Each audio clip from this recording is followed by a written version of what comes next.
এই সেই মুহূর্ত, একটি থালা তার চূড়ান্ত পর্যায়ে রয়েছে, যেখানে থালাটাকে সঠিক একটা শেপ দিতে সেটা হাতের সাহায্যে পরিষ্কার করা হচ্ছে।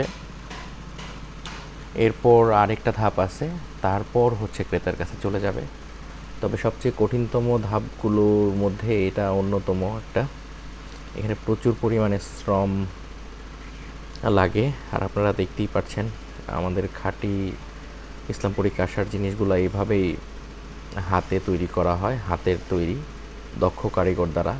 দেখতেছেন একজন দক্ষ কারিগর কীভাবে কাঁসাতে খোদাই করছে। আজ এই পর্যন্তই। ভালো থাকবেন, কাঁসাবাজারের সাথে থাকবেন।